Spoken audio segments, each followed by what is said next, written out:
Today we start with Julia Reda. She is the member of the European Parliament for European Pirate Party and vice chair of the Greens EFA group. And her first talk at 31C3, she talked about Copywrongs. And now we go one step further to Copywrongs 2.0. The stage is yours. And give a warm round of applause, please, for Julia Reda.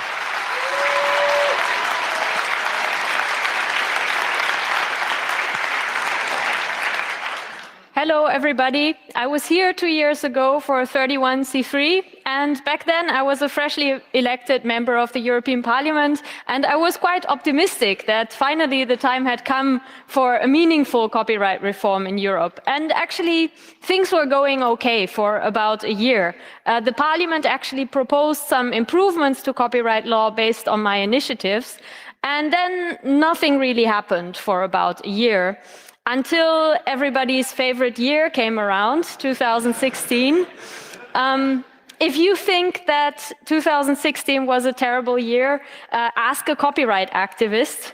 Within 1 week in September, two pretty dramatic things happened. First, the European Commission released its proposal for the long-awaited reform of copyright law, and you're going to hear me rant about it for the next hour, so that gives you an idea about how bad it was. And the other thing that happened during that week was that the European Court of Justice made a ruling where it decided that hyperlinks can constitute a copyright infringement. So you would think that a person who is linking is not the one who is actually putting the stuff online, so they shouldn't be liable for copyright infringement. However, the European Court of Justice asked itself, well, what if the person who is linking to that content actually knows that that content is illegal? They think in this case there should be a copyright infringement, so they decided that this is the case now.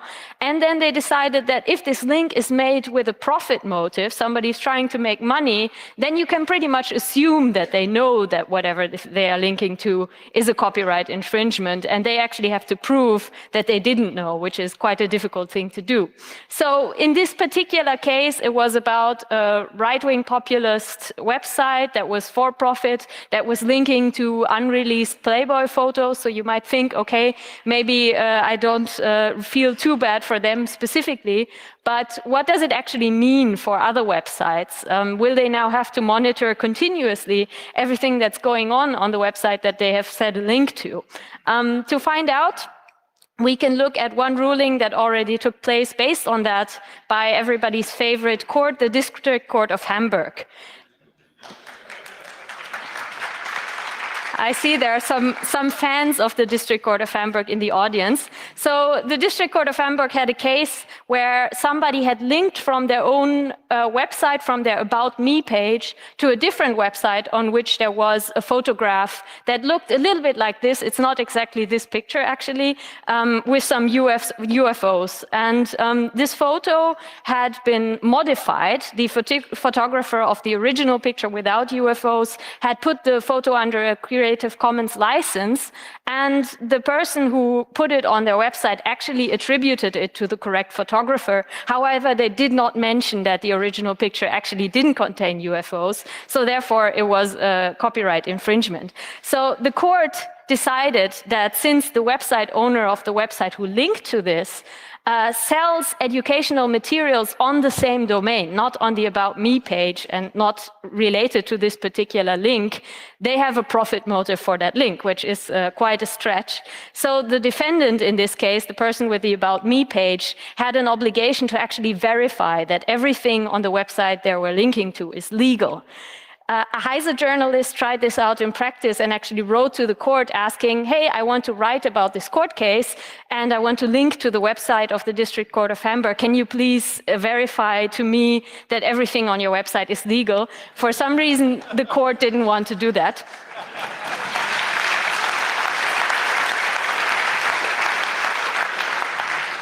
So if you have a website yourself, you may wonder now, hang on, I have some links on my website. Am I actually committing copyright infringement? I can help you there. It's quite easy to find out with this handy chart. So whether your link is a copyright infringement depends on whether the link tries to circumvent a paywall, whether it was published, or the thing that you're linking to, the content that might be infringing, whether it was published with the rights holder's consent or not, whether you as the website owner who is linking have a profit-making intention, whether you knew that the content you're linking to was unlawful. All these things can have an impact on whether your links are legal or not. So the claim that the link is under threat from copyright law is by no means an exaggeration at this point. And what neither court considered, neither the European Court of Justice nor the District Court of Hamburg, is the following scenario. So if linking to an infringement can be an infringement of copyright law, shouldn't then linking to the link to the infringement also be an infringement of copyright law? So anyone who was wondering whether their website is violating copyright law at this point, chances are if the website is in any way commercial, then the answer is yes. But not everything about 2016 was bad. There are some good news I can report. There's this.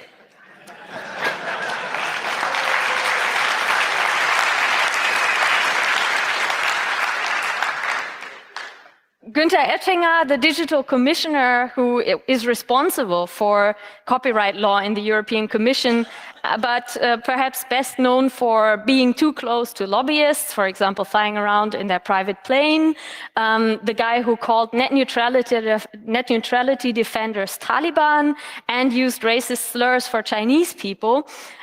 This guy is leaving. He's leaving his post as digital commissioner. It's not entirely good news, unfortunately, because he's actually being promoted to be the commissioner responsible for the EU budget and human resources. That means, among other things, it will be his job to enforce the code of conduct for commissioners that says how they have to deal with lobbyists and their diversity strategy. So that's an interesting choice. But at least for us, we can say he's gone. Unfortunately, he left a copyright proposal this September, and this proposal is here to stay. This copyright reform actually could have been great. 2 years ago, when the new commission was starting out, there was actually a wide acknowledgement that there was a problem with copyright law, that it was too complicated. But the appointment of Günther Oettinger as the digital commissioner was a bad sign already back then.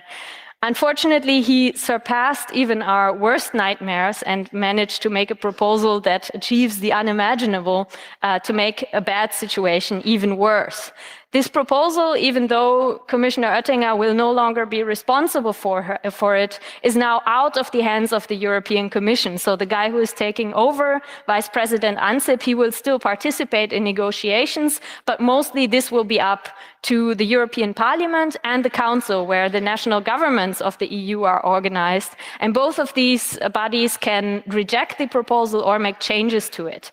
So this is where we are going to have to change and to stop this legislation. And in order to show you why, I have prepared 10 everyday things that would become illegal. You won't believe number 8.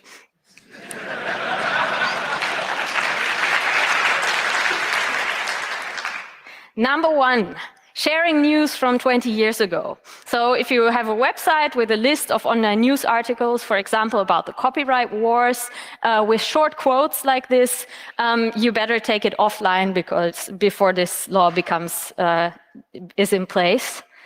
Number 2, tweeting a creative headline. So here you don't actually even have to link to any newspaper content. The publishers are getting a new right, and they hope that in a case like this, where you're tweeting "Wir sind Papst," it's a famous headline from a German tabloid newspaper Bild after the election of the last pope. It means "we are the pope." And the publishers hope that whenever you tweet something like this, Twitter will pay them a blanket license for that in order to keep it legal. But if they don't do that, and I don't think they will, then you will be liable for copyright infringement or this new publisher's right infringement if you tweet something like this. Number 3, sharing a magazine article on social media. Twitter and Facebook and a lot of other social media create automatic previews from a URL. Looks something like this. This will be no longer legal. They would have to disable this function, and not just for links to news, but also any magazine article or any blog article, as long as the blog has multiple authors. Number 4, pinning a photo to a shopping list using Pinterest or another visual bookmarking service like this. Number 5, indexing the web.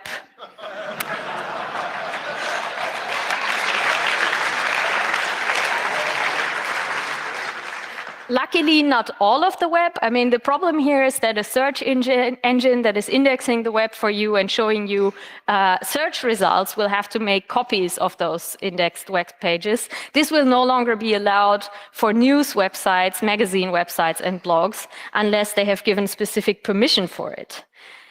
Number 6, unmonitored photo uploads. If you're using a host provider such as Photo Community, this is a website where people are sharing their photographs, this company will have to make sure that whenever somebody uploads something, that it is not a copyright infringement. So they will have to scan all the photos that are being uploaded for potential copyright infringement. And this applies to all kinds of different copyrighted content, such as, for example, software. So this obligation can apply to a platform such as GitHub, which is also a file hoster. And if you're uploading your commits there, they may very well be under a free license. However, they are still protected by copyright, so they will have to make sure that nothing illegal is being uploaded there. Number 8, the same will go for Wikipedia. So you might think now, okay, all the stuff that is on Wikipedia is either already in the public domain or it's Creative Commons. So what is actually the point of this? Unfortunately, this new law does not distinguish between hosting platforms where there actually is a significant problem with copyright infringement or not. So unfortunately, platforms like GitHub or Wikipedia would be affected by this. And 9, I think this one is a little bit less of an everyday thing than the other examples, at least for now. If you want to train your artificial intelligence with publicly available content on the web, such as large bodies of text or pictures, you will have to probably make copies of them in some form, and the new proposal may also cause problems with that. And finally, number 10, all the stuff that is already illegal, that makes no sense whatsoever, is going to remain illegal because almost none of the many things that all of you and lots of other people have highlighted to the Commission as being fundamental problems with copyright law have not been addressed in this proposal. So, for example, taking photos of architecture or public artworks in public places will continue to be a copyright infringement in many European countries. And also the large amounts of online pop culture that are going on that are not really in line with the copyright law, such as reaction GIFs, let's play videos, lip dubs, and remixes, they are not being addressed at all. So people will continue to do a lot of great cultural activity that just doesn't really fit the copyright system. And this one may surprise you a little bit. One hosting provider that actually won't be affected by these laws at all is Mega Upload. The law is not actually aimed at sites that play fast and loose with copyright. It's meant to get the really big money makers, the social networks, and the search engines, Google mostly, to pay money to struggling European cultural industries, and this is all that this law is aimed at. So how can you get such wildly contradictory and weird results? Well, there are 2 proposals in this new draft copyright law that Günther Oettinger has presented that cause all these problems. One is an attack on the hyperlink beyond all the problems with linking and copyright that we already have. And the other one is an attack on the legally sound hosting of files on the internet. So the first one is, it comes in the form of a new extra layer of copyright protection for the benefit of publishers. This is a so-called neighboring right. and it applies on top of the copyright that journalists already get in the articles they write and that they usually transfer in the form of exclusive rights to the publishers. So it's not like the publishers cannot enforce journalist copyright at the moment, but this is an extra layer of protection that would apply in addition to the already existing copyright. This is the legal text, or a part of it, where you can see, okay, we're talking here about a new protection for press publications, which will allow the publishers, on the one hand, to control the copying of those articles and the making available of those articles on the internet.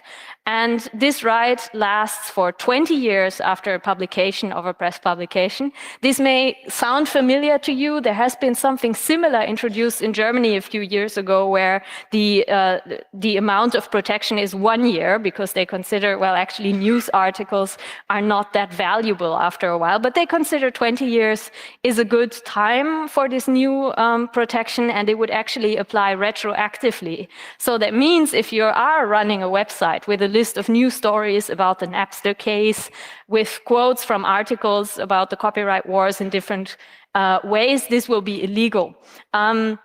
You may think now, but wait a second, isn't quoting generally legal? Isn't there a copyright exception that allows us to quote? Well, in a lot of European countries, the quotation exception, for example, in Germany, only applies when the quotes are in a broader context of criticism or review. So simply having a list of interesting articles where you are taking the headline of that article or a short part of the text wouldn't count. You actually would have to write some kind of academic treatise about the thing. And who is actually the intended target of this proposal? So what is Oettinger trying to achieve? Who does he want to pay money for these news snippets to the publishers? He has actually answered that in a number of interviews. And what he said there is the targets are Twitter, the iPhone, tablets, and Facebook. I think it gives you a bit of an idea of his technical understanding between the differences between an online service, a particular company's product, and a technology. But okay. I think the gist of it is that the kinds of automatic previews that a lot of social networks do when you post a URL will no longer be allowed. And you really have a problem if the URL itself already contains the headline, which, let's face it, is not that uncommon. And it's very odd to see how this would play out, because the publishers actually employ social media experts who optimize these previews to make sure that as many people as possible click on them, and they change the codes of their websites to make sure that exactly the right pictures and text are chosen for those previews. But even though this law goes beyond the failed German version of this law, the Leistungsschutzrecht, the logic is quite the same here. We look at which companies are making money in the internet ecosystems. Oh, they're all American tech companies. Let's take that money from those companies that are sending traffic to the German publishers, who, by the way, are also lobbying for this law, and let's have them give this money on top of the traffic that they're already sending them. Günther Oettinger has also told us something about how short a text can be, so it applies to it. And he says that, yes, headlines are intended to be covered by this. So this really creates a problem for hyperlinks, where very often the headline is part of the URL. And he says we're not talking about purely factual headlines like airplane crash in Africa. I think he thinks that Africa is a country. Otherwise, I'm not sure why he thinks this is a common headline.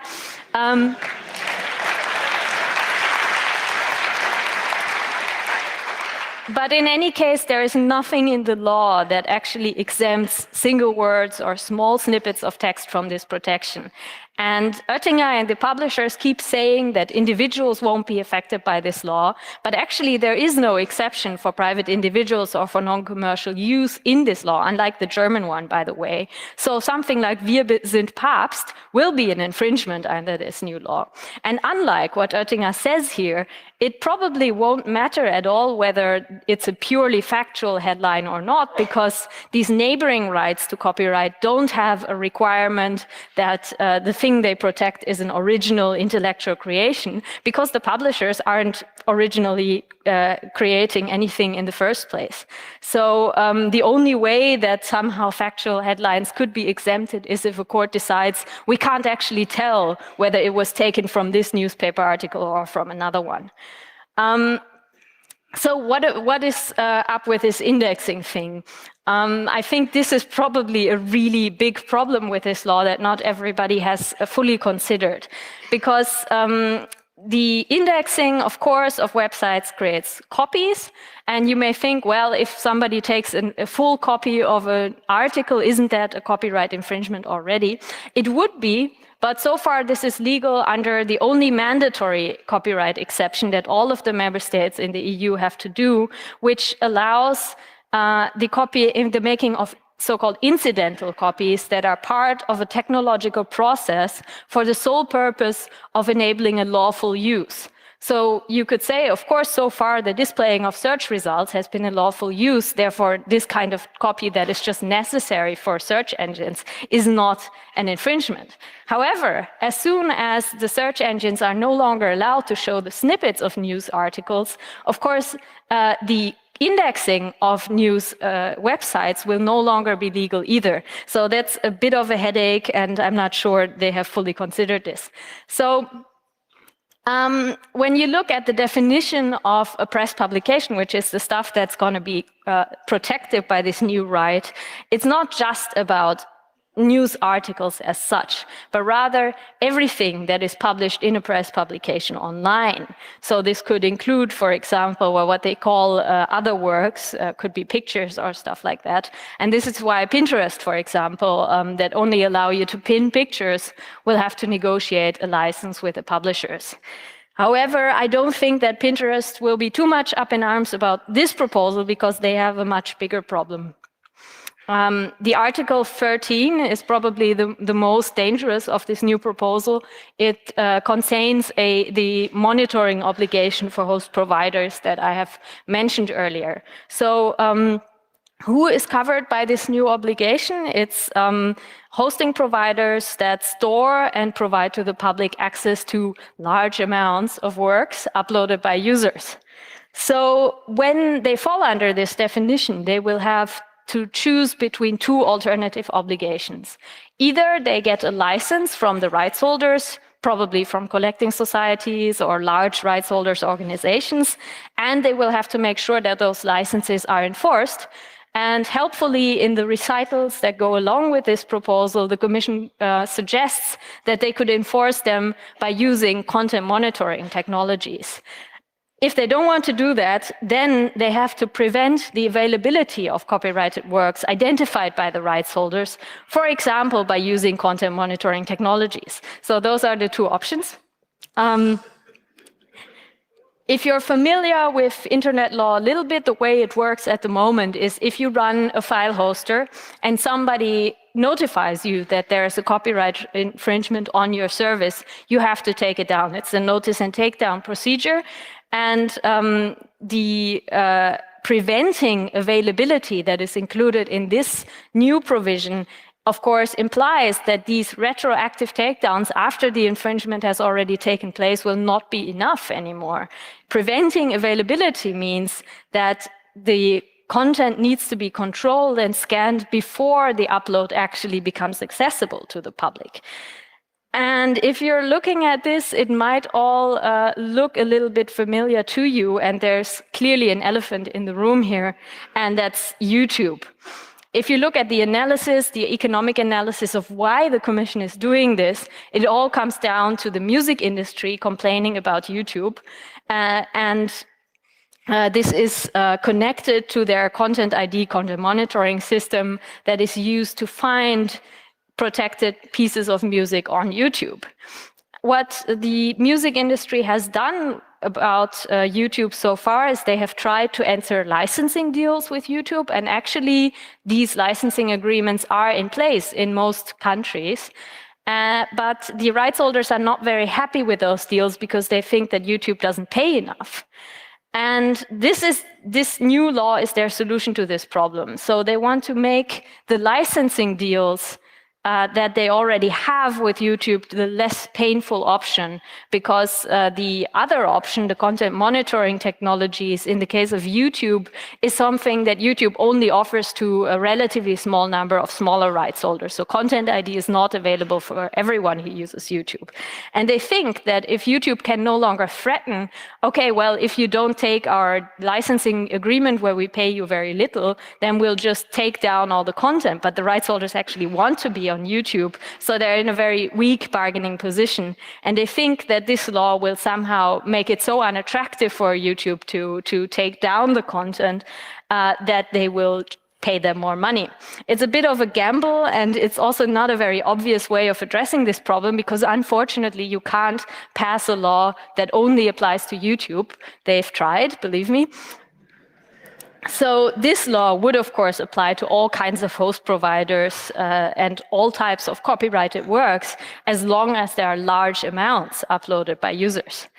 So the question of why GitHub now falls under this, well, you can look at the content that is stored there. It's software. Software is covered by copyright law. And the question is GitHub an information society service provider that provides access to large amounts of works uploaded by users? So an information society service provider is a service that is provided, and it says so in another law, normally for remuneration. So what does that mean, normally for remuneration? It means that, for example, if GitHub or also Photo Community are freemium services, which they are, so there's a free version of it, but you can pay to get some extra feature, then it's a service normally provided for remuneration, so they're covered by this. However, also non-commercial host providers can accidentally be covered by this provision. A service normally provided for remuneration can be, for example, a service that regularly asks for donations. And this is where Wikipedia comes in. And even something like archive.org, where academics are uploading articles, could be covered by this new provision if there are similar services available that do charge money and that are in some way in competition with archive.org. So in this way, even a service that is completely non-commercial and completely for free to use can still fall under this definition. You may also wonder, well, is this really a problem for archive.org or for Wikipedia, because there aren't really a lot of infringements taking place there? But nowhere in the Article 13 does it actually say that this only applies to host providers with large amounts of copyright infringements. It just says large amounts of uploaded works. So CC licensed content or articles that have already been published with an academic publisher and then are put on archive would very well fall under this definition. Then there's the final question, what exactly large amounts of works means. It's completely undefined, and probably the 28 member states of the European Union would find different definitions of this, so that's a great idea if you want to encourage trade. But all of these services that I've named host well over 1 million works, so we can assume that they would all be covered. So that means that host providers find themselves in a very difficult position under this new law, because they must either pay rights holders for content they don't really want to use in most cases, or start filtering everything that's uploaded. But filter for what exactly? I mean, the YouTube case is relatively straightforward, and maybe the Photo Community case as well. If you're looking for recordings of music or photographs, you can use a fingerprinting technology where you check every upload against the reference database. It's not completely trivial, but it's doable. Unfortunately, copyrighted works can be all kinds of things. For example, the sculpture on this slide is protected by copyright. And a photograph of this sculpture, at least if you're in a country without freedom of panorama, would also be a copyright infringement, which means that this technology would actually have to identify a photograph of this sculpture from every possible angle. Translations of texts can be copyright infringement. So the software would need to make sure whether a translated text is actually equivalent to the same text in another language that is protected. Also, using a character from a popular novel or a popular film in your own film, or reusing code of somebody else in your own software without respecting the license conditions, for example, because you didn't post the GPL notice, all of these can be copyright infringements, and they're not as easy to detect as somebody has uploaded a music video to YouTube. And as we have learned in the beginning, hyperlinks can be a copyright infringement if the person who linked to the infringing content had knowledge that it was infringing. So what does that mean for host providers? Will they have to scan not just the content that users upload, but also the content on websites of that the users link to, possibly the content of websites that link to the websites that users link to, and will they have to scan users' brains to find out whether they knew that this was a copyright infringement? So it's a very difficult technological challenge, I think, but at least you'll all be getting a lot of work from this. There's just one big problem with Oettinger's plan, aside from the kind of technological issues there's a legal problem, and that is that this new proposal violates existing EU law. Remember the current notice and takedown procedure that I've told you about. It protects host providers and also other types of providers, such as internet service providers and intermediaries, from liability for the actions of their users. This is written in the e-commerce directive, another piece of EU legislation. And this e-commerce directive includes what is called a safe harbor. And the safe harbor means as long as a host provider takes down illegal content, as soon as it gains actual knowledge about it, then they are fine, they're not liable for what the users are doing. So how does that fit? I mean, in the same law, it actually says explicitly that these intermediaries cannot be forced by law to scan everything that the users upload. They only have to do the notice and takedown. So how can the providers prevent the availability of specific works on their services without scanning everything that is uploaded? The Commission's quite creative solution to this is that in the recitals of this new proposal, and recitals are supposed to be explanations of a new law that don't change its content all that much, in these recitals they simply redefine what an intermediary host provider is under the e-commerce directive by saying that the safe harbor only applies to a host provider if they are not optimizing the presentation of the uploaded works or promoting them, even by automated means. So that means that Wikipedia or GitHub, who are actually presenting the uploaded content in a meaningful way, providing search functions, providing articles of the week, etc., they would no longer fall under the safe harbor and would be directly liable for any copyright infringement by their user. But Mega Upload, which doesn't provide a search function where people are just dumping their files and can link to it, they would still be covered by the safe harbor. Makes a lot of sense. However, I think there is a chance that even if this law is passed, that this won't work out, because the Court of Justice of the EU has in the past not only ruled that putting such an obligation on a service provider to scan for a copyright infringement doesn't just violate the e-commerce directive, it violates the fundamental rights to privacy, to freedom of speech, to freedom of information, and to the freedom to conduct a business. So we'll see how that works out in practice, but I wouldn't recommend to just wait until the European Court of Justice rules on this law, because that could take many years, and the damage to the internet ecosystem in the meantime could be quite significant.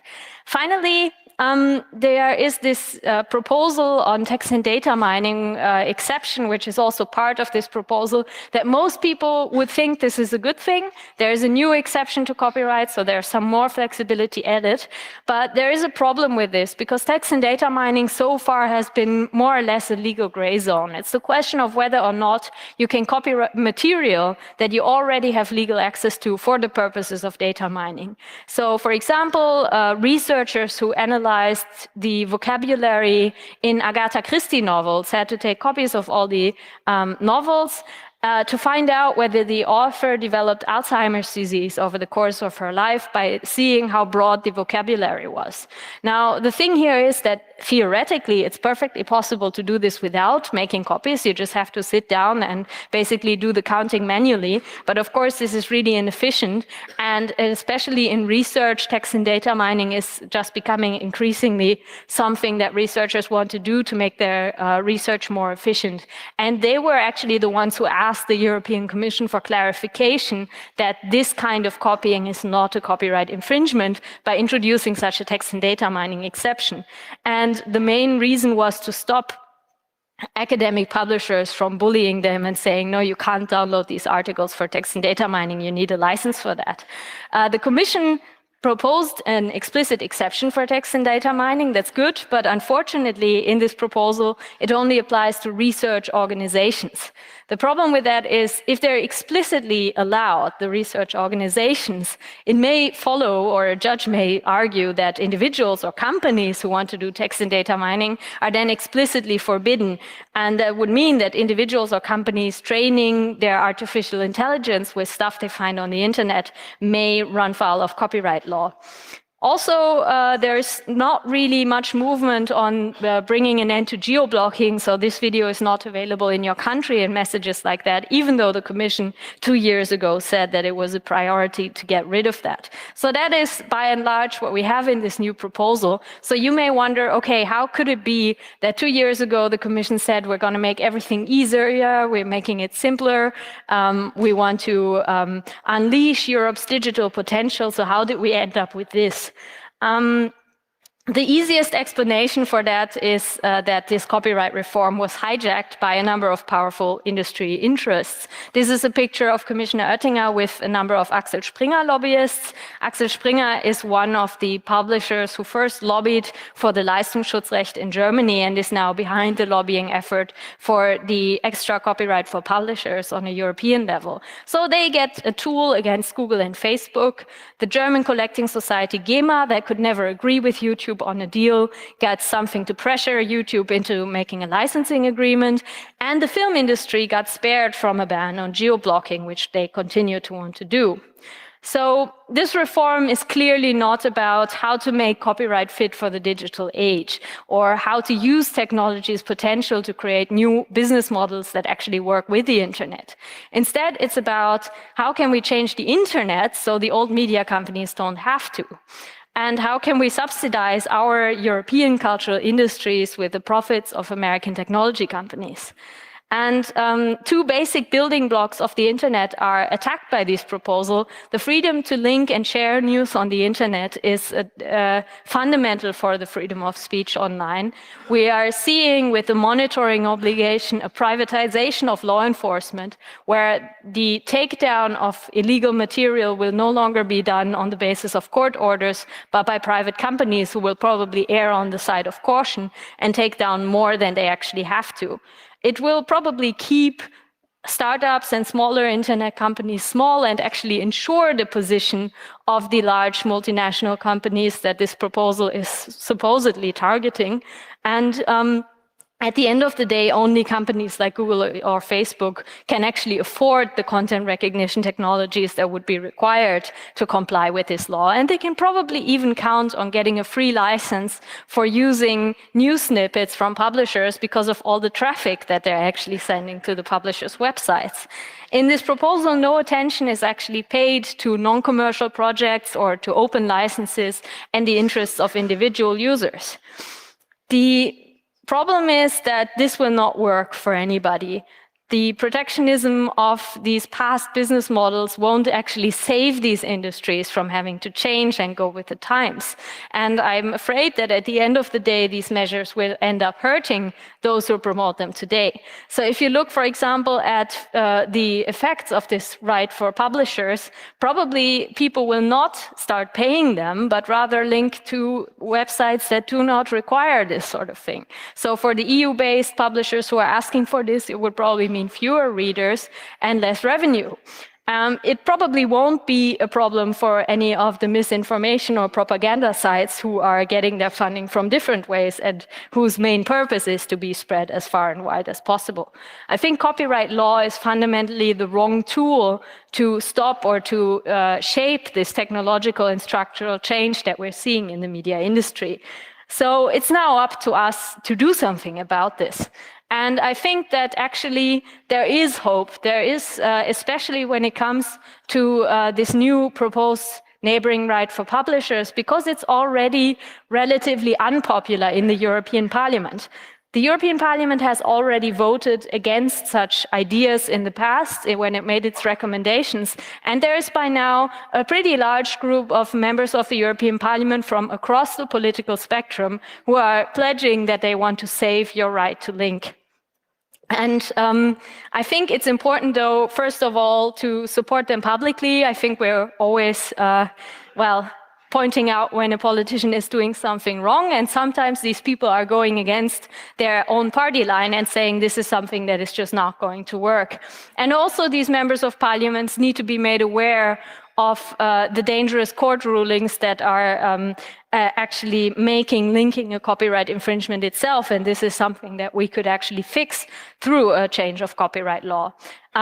One civil society organization, Open Media, has started a campaign campaign page, savethelink.org, where you can write to members of parliament or just get informed about the topic at large. And I've also written about it extensively. I've just published a blog post with these 10 things that the EU Commission wants to make illegal.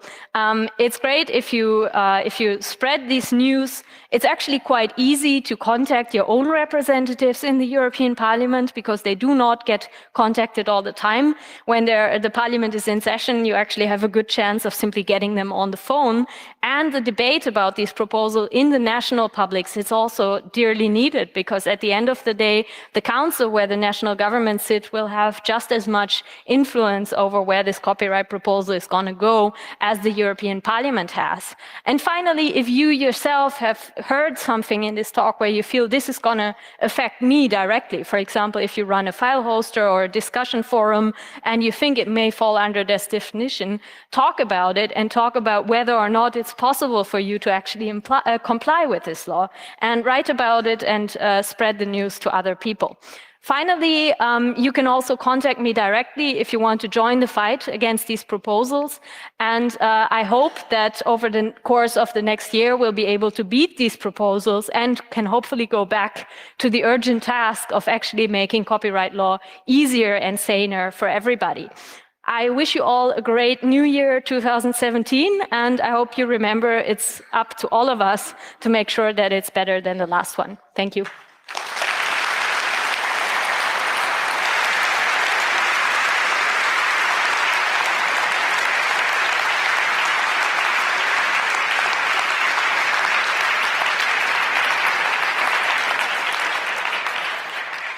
So we have time for questions, and please queue up at the 8 microphones we've spread out throughout the hall, and we start with our signal angel. A question from the internet, please.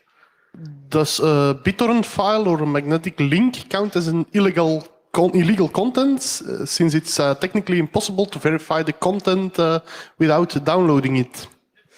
I think it's a bit tricky. There have been court rulings in the past that argued that the website, the Pirate Bay, was at least had a so-called accessory liability. So there are different ways you can be liable. You can be liable simply because you have committed a copyright infringement, and this is what this new question of whether linking is a copyright infringement or not is about. But you can also have an accessory liability where a court can prove that you aided and abetted the copyright infringement of somebody else. So even if technically this link would not be a copyright infringement, it's still possible that you as the person running the website would be liable for it.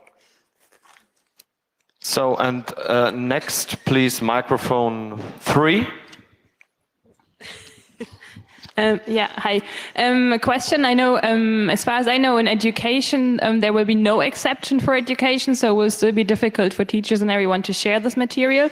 And my question would be whether this is also discussed within the revision project, and maybe you can give some insights on that.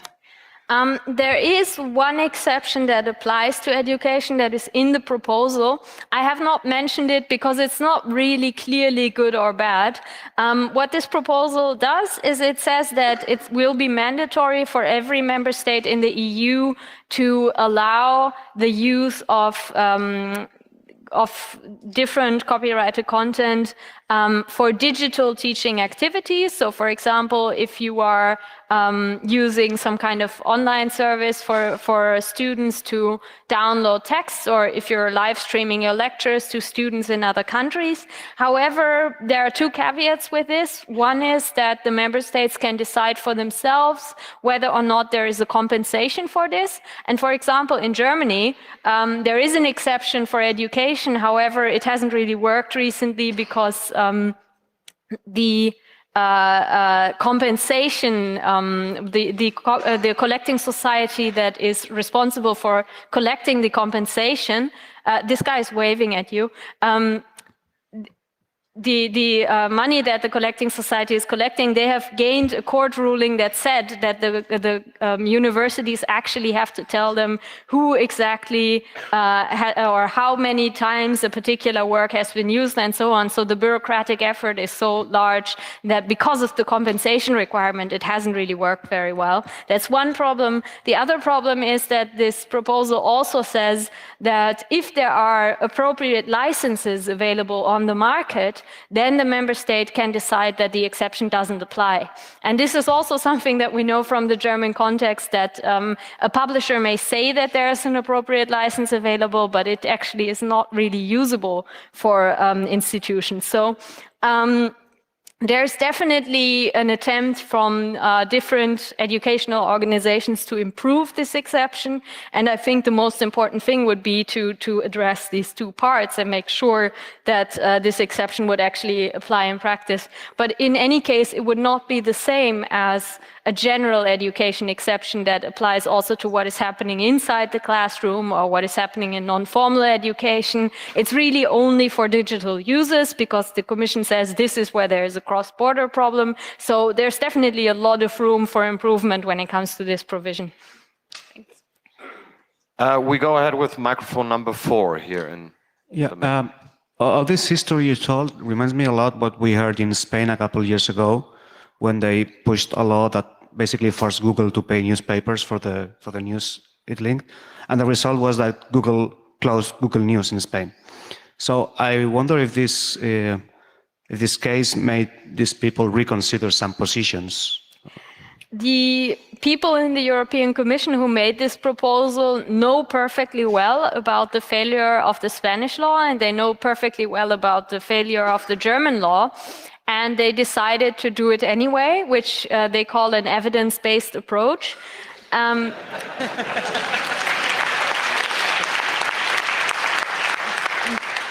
The European Commission actually did a public consultation where thousands of people wrote to them and told them what they think about this question of a neighboring right for press publishers. And there were actually a number of Spanish publishers who said, we changed our mind, we don't want this anymore. It has actually harmed us in Spain. We're getting less traffic, we're getting less ad revenue, please don't do this. But the majority of publishers who wrote, and I think most of them were German again, still were in favor of this. So I think it shows that it's really important to find also differing voices among the rights holders. It's not like every author thinks that this kind of copyright law is a good idea, and probably not even every publisher or any rights holders organization. So I think it's really important to try to find these different voices and see that not everybody agrees with this approach. So we have a lot of questions queued from the outside, so we take another from the Signal Angel, please. How is this regulation relevant to businesses not based in the EU, but in the USA or in Russia?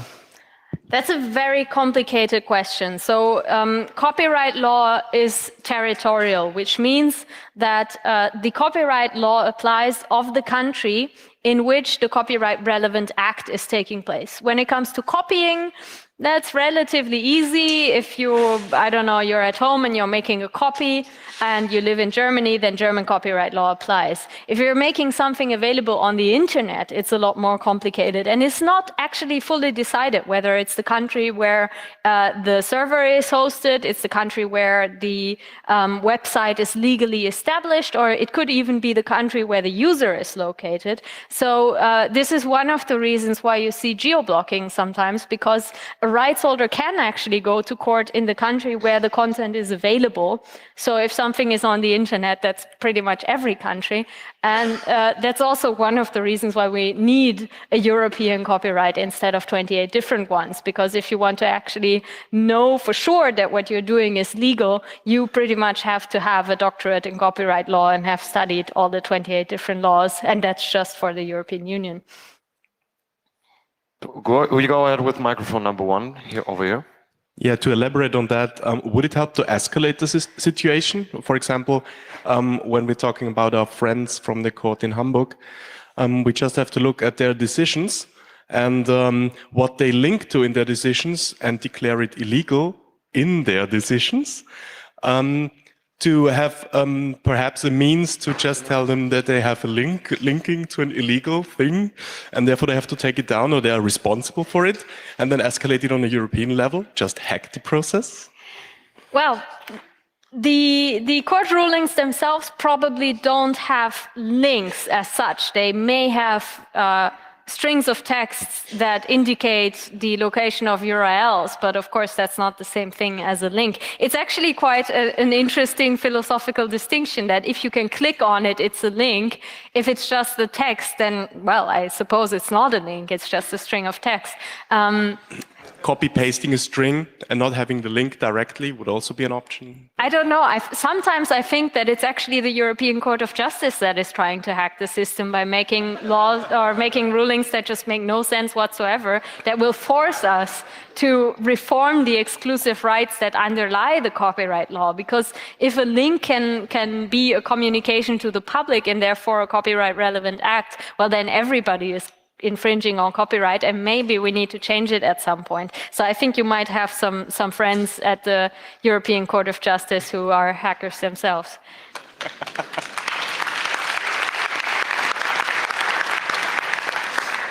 We continue with microphone 8 at the left-hand side top, please. What chances are that the current proposal is refused, the status quo is kept?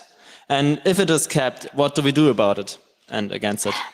I'm not sure that a rejection of the entire proposal would be such a good idea, because, for example, there is this exception for education that, at least if it's improved, could be a step in the right direction. There is also an exception, now this is really revolutionary, that would allow libraries to make copies of books that they already have. So I don't actually want to reject the entire thing. I think ideal would be to reject the Article 11, which is this neighboring right for publishers, and the Article 13, which is the content monitoring provision, and the recitals that are redefining what a host provider is, and then try to improve the other parts. And the way to do this is, of course, a little bit more difficult than, for example, with ACTA or SOPA and PIPA, where you could simply go to the streets and say, reject this entire thing. I think if it stayed the way it is, then we should reject it. Then it's doing more harm than good. But we actually have a number of people working on it in the European Parliament who are relatively sensible. The rapporteur for this proposal is a member of the European People's Party, the Conservatives, and she's from Malta. Her name is Therese Comodini, and she has actually promised to meet every single stakeholder who asks for a meeting with her and is willing to come to Brussels. So if you are feeling like a lobbyist today, you could also try and explain this to her. And my impression of her has been that she at least tries to understand how this stuff works technologically, logically and tries to find a solution that works for everybody. So I think what we need to do now is really start a public debate about these things. And especially when it comes to the neighboring right, the debate has already changed considerably. When this was being discussed in Germany a few years ago, the publishers were basically having a field day. All the media were writing that this is a great thing. This is very different today. You have a lot of, especially online journalists, who are writing against the best interests of their publishers, as they should. And so you can see that there is a way of addressing this and making it a public issue. And if we do that, then I think it's possible to delete these two proposals and make sure that the rest of the proposal actually gets turned into something meaningful and something that will make the situation better. We continue with microphone number 2 here in the front. Thank you, Julia. Excellent talk so far. What if I even follow all these rules and check the link and everything is fine, then publish it, and as a sudden, the content behind the link changes and it has a copyright conflict? Do I still get into jail? So the European Court of Justice says if you're a commercial provider, there's a rebuttable assumption that you knew the content was illegal. So if you can prove, for example, that you haven't clicked the link since the content was changed or something like that, for example, your website has been completely static since then maybe you can get out of it. But generally, if it's a commercial website and you're linking to it, then the assumption is that you knew about it and you're liable unless you can prove the opposite. We can hack this by this way. So we continue with microphone number 4 back there. Hello. You talked about Google and having problems with indexing the internet. So this would also hit archiving pages like Wayback Machine. That would mean we would lose all independent archiving of the news of the last 20 years. What do you think about this? Well, there are a lot of archiving websites like the Internet Archive or all the abandonware websites for old software and stuff like that that basically operate on the assumption that the people who are the rights holders probably don't care about this anymore. Nobody is really hurt if there is abandonware available because it's no longer commercially on the market. And so they can rely on this notice and takedown mechanism. They only have to take it down if the rights holder tells them to, but the rights holder never will because there is no damage. So this actually works pretty well. And for them, they wouldn't have to take down the content with this monitoring technology either unless the rights holder notifies them. However, all it takes is one right holder to tell them, you need to make sure that my stuff is not available. That would require them to install this content monitoring technology. So the administrative and financial overhead would become a lot larger, and probably it would make the running of not-for-profit abandonware websites pretty much, well, impossible unless you have somebody with really deep pockets. The only ones who might be able to do it would be libraries that would be able to rely on an exception or another. But if it's platforms where the users actively upload stuff, then they would fall under this. Okay, we go over to our signal angel, please. What should we expect from the new digital commissioner? So for the time being, the new digital commissioner is Andrus Ansip. He has been the vice president of the European Commission for Digital Affairs, and he's from Estonia, which is one of the more digitally minded countries in the EU. I think on the plus side, you can say that he certainly has a lot more understanding of the technological topics than Oettinger does. On the negative side, well, you can accuse him of having been in favor of ACTA when he was Prime Minister of Estonia. So, but I think at least he's kind of willing to talk to people, and he generally also has more sympathy for smaller companies, for startups. So he probably will want to try to create an ecosystem where they can actually grow. So I think that's good. However, we don't know whether he will be the digital commissioner in the long term, because the reason for this reshuffle is that the Bulgarian commissioner left her job and went to the World Bank. And now Bulgaria will need to appoint a new commissioner. However, Bulgaria is having a constitutional crisis. I don't need to go into the details, but they haven't appointed anyone yet. And as soon as that happens, the commission may decide to change the distribution of tasks completely again. We go ahead with microphone number 1, please. Hi, Julia. Thank you very much for your talk. I have a question. As a travel photographer, I put the pictures around the world on my blog. Am I screwed right now? Well, if you are uploading your own pictures to your own blog and other people can't upload anything to your blog, then you're not a host provider. You're just, well, you're basically running your own website. So this new provision only applies to host providers that provide a service for other people. So at least on that front, you're fine. I would be careful with the linking that you do, but it's probably okay. Thanks. Microphone number 4, please. Okay, so first of all, thanks for your work and an amazing talk. I have some question regarding remedies under the new law, because as far as I know, actually under the old notice and takedown law, when there was an infringement, but nothing happened after the notice, actually neither the user nor the hosting website would really risk anything. So would that change? Maybe. The proposal includes a provision that says that the host providers need to put in place a complaint mechanism that would be available both to the rights holders if their stuff is actually continuing to become available, and also for the users, for example, if stuff has been taken down that is not an infringement.